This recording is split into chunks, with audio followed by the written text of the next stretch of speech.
Morning.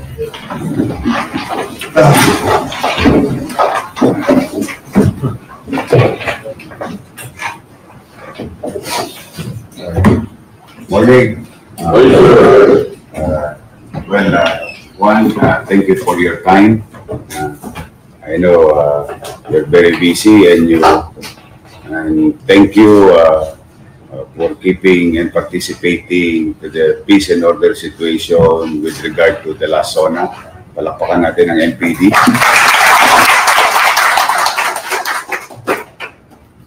General Abad was tasked to help augment peacekeeping situation sa zona.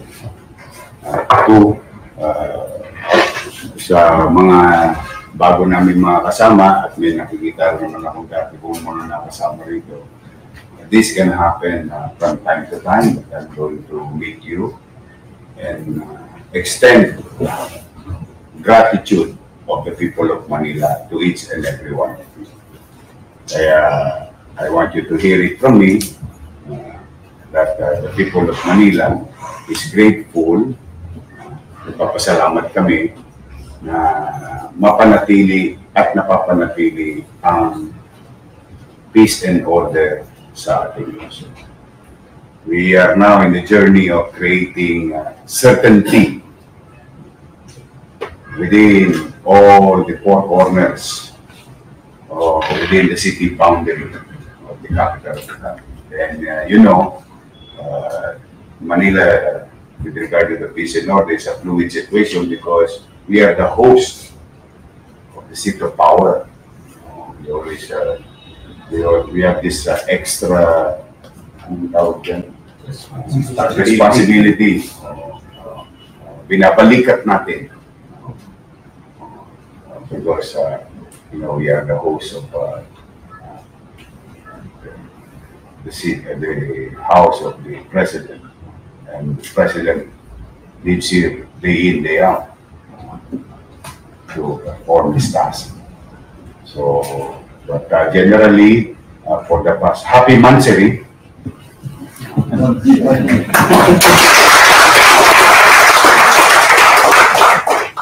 While we enjoy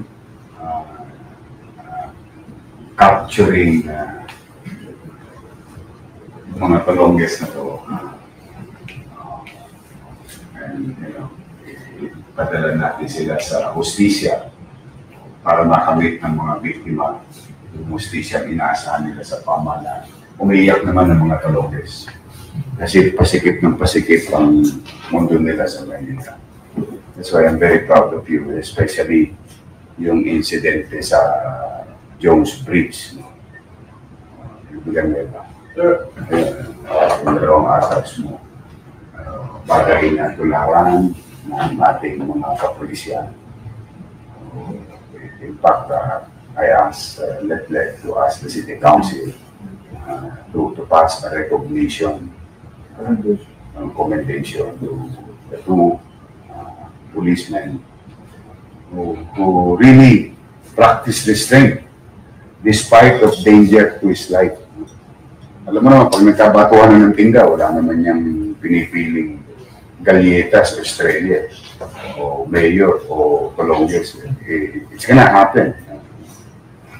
Pero yung restraint ng lespo natin is worth emulating. Kung pagtitingnan mo, yung aliwa, balik tayo ng dekada 80, ang tawag namin dyan sa mga yang Flores. Flores, walang bilang.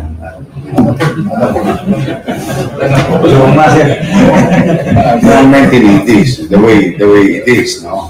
Alam niyo naman where I grew up, di ba? But now, in the modern world, in modern times, in current times, we value life. No matter ano ang katatayuan nila sa buhay. But at the same manner, habang pinapalagaan natin ang buhay ng sino man, habang pinapahalagaan natin ang buhay, pinahalagaan ko din ang buhay ng pulis. Kasi it's the same value. Yung value ng buhay ng isang tao at value ng buhay ng isang pulis ay parehong halaga. Kasi buhay ang pinag-uusapan. Kaya sasabihin nyo lang sa tropa na kung po pwede, mag-iingat lagi. Dala ng meron din naman mga pamilya naghihintay sa inyo pag uwi. Kaya naman natutuwa talaga ako na itinatamos ng Ilonggo through the leadership of General Abad na ang mga lespo natin ngayon hindi na masyadong mabigat ang daliri. Nakaka-proud lang. I'm proud working with you. But doesn't mean, don't get me wrong, pag inilagay kayo sa alanganin, do what is necessary. Kasi parehong pantay naman ang halaga niyo. But for the meantime, that is a very good example of our two policemen to the country. Despite ng batuhan ng tingga, nag-restrain pa rin yung damdamin ng lespo, pinangibabaw niya yung pagpapahalaga niya sa buhay at sa kanyang obligasyon bilang pulis. Kaya sabi ko kay Let, pabigyan mo naman ng ano. It's just a simple piece of paper, but it is going to be done by the council, by the Sangguniang, in our own little way to recognize this effort, restraint, and firmness of our police. And I hope that is a message sa mga Talonges. Alam mo yung mga Talonges, ayaw makulong yan. Did you know that? I'm gonna share lang ang idea. Yung maraming mga Talonges, mas mababuti nila na makipagpalitan ng tingga sa pulis. Kasi ayaw nakukulong ng Talonges. Kasi sa loob ng kulungan, kuto, bisa, bakokang, galis. Yung hirap ng buhay ng nasa hoyo. Unlike in the old days, there is enough and ample space. But nowadays, they're like mega sardines. Sa lapa sila. So they don't like that kind of life.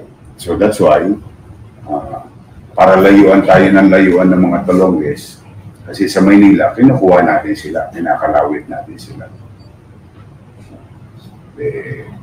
Ayaw nila yun. So lalayo yan. So naturally, naiiwas din kayo sa pati mga lesbo natin sa encuentro.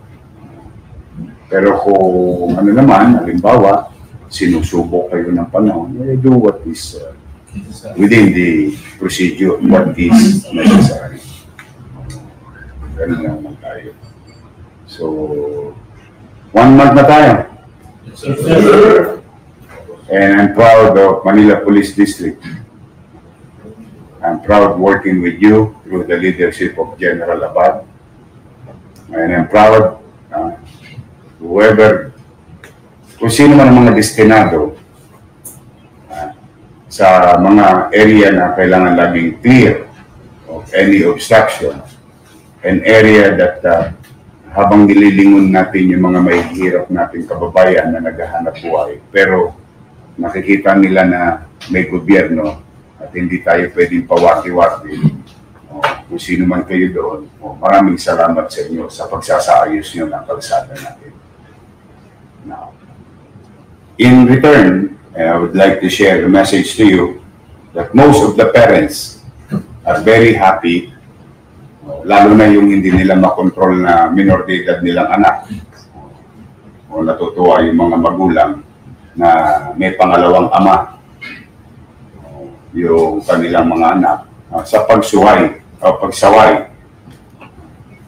sa mga bata pagdating ng alas 10 ng gabi dahil sa pinatutupad nating curfew. And as you all know, curfew is not a punitive or hindi natin pinapenalize. We care for them. And I've been receiving a lot of thank you letter and thank you message. The parents are very happy. Meron lang ibang mga late mako, pero generally masaya ang tao natutulog ng mahimbing sa gabi. Walang gulo, walang riot. Paminsan-minsan may sumusubok. Pero okay naman.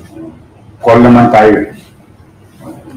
Ayaw naman natin na umabot pa sa ganyan. Pero call naman tayo.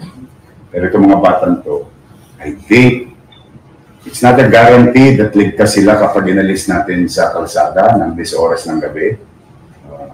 Guarantee of safety. But the probability of being harmed is getting lesser, thinner, because inilalayo natin sila sa sitwasyon na alamanin. So, masasanay kayo na lagi tayo may ganitong meeting at baka masanay din kayo, pasensya na kayo, baka mamaya day off nyo ngayon, Sabado, walang gobyerno, pero may gobyerno pa rin sa Maynila. Pasensya na kayo, nakuha ko yung maaring free time ninyo for your family. So, hindi, pagka Sabado, alanganin kasing araw ito eh. I don't want to, alam mo, I don't want to waste any time. If we can fix even small things at this moment, we fix it. Because ito yung mga tigyawat na kapag pinabayaan mo, nagiging buhol. Susunod yung piksa na yan. And before you know it, it's too late for everyone. Blowing out of proportion. So if we can address the bigger problem and the small problem on a daily basis, naturally, it will become a habit, or a very good habit of problem solving. Yan ang gusto ko maging habit ng mga empleyado ng City Hall. Kayo rin. Kayo lang naman ang inaasahan namin na mga civilian, na mga mamamayan, na kayong men and women, uniformed personnel of the PNP to really put things in right order. I just wanted to say thank you to each and every one of you at sabihin yan sa inyong mga kapulisan.